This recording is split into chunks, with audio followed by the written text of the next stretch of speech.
With Election Day having come and gone, we're finding that people within the office are still willing to debate just about anything.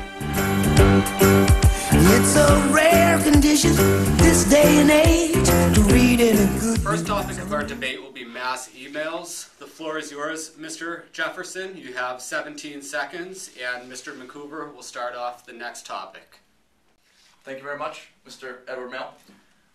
First of all, in these trying times, we as BDRs have found that email campaigns are the best way to pass qualified leads to our clients.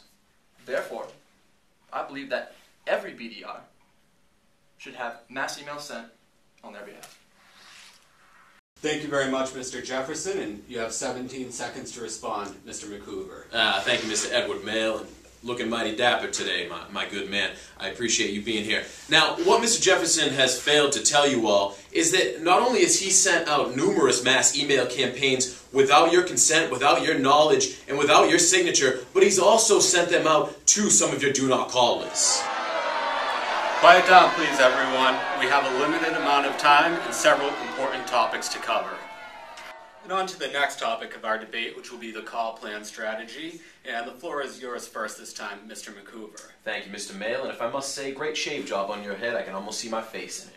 Now, what my campaign has recently done is revise our call plan strategy, and in this revision, we've removed the daily activity number that each one of our representatives have to hit. Now, what we've found with this, decreased activity number has been an increase in the number of qualified opportunities passed, even with that decrease in the activity number. This indicates that our representatives are spending much more time personalizing their messages for their specific targets and therefore achieving better results. Now, candidate McCoover has brought up a good point, but what he does not say is that there is no structure for this kind of policy. Our own recent surveys have found that inside teams traditionally require reps 50 to 75 outbound activities per day. And by removing that bar, you've now successfully allowed the birds to rule the roost. Now, Mr. Mail, I don't think this is the right forum to be talking about birds. Big birds, bird is the word, blue jays, orioles. Not the time, not the place here, Mr. Jefferson. We can all agree that debates are a foul place to discuss big birds, so let's move on to the final topic of the evening, which will be voicemail and email strategies. Since this is such an important topic, I'll be giving each of you a minute, no more, no less, to discuss your stance. Now let's begin with Mr. McCoover. Excuse me, Edward, Mr. Mail. If I may, I'd like to lead off on this one. I believe my opponent had the last say. You're correct, Mr. Jefferson. I apologize. Go right ahead. Thank you, Mr. Mail. Now, I believe it makes sense when you're leaving voicemails to keep it short and to the point. Leave your phone number once before and once after the message. And I also believe that it's vital to include your basic value proposition so that your prospect will return your call.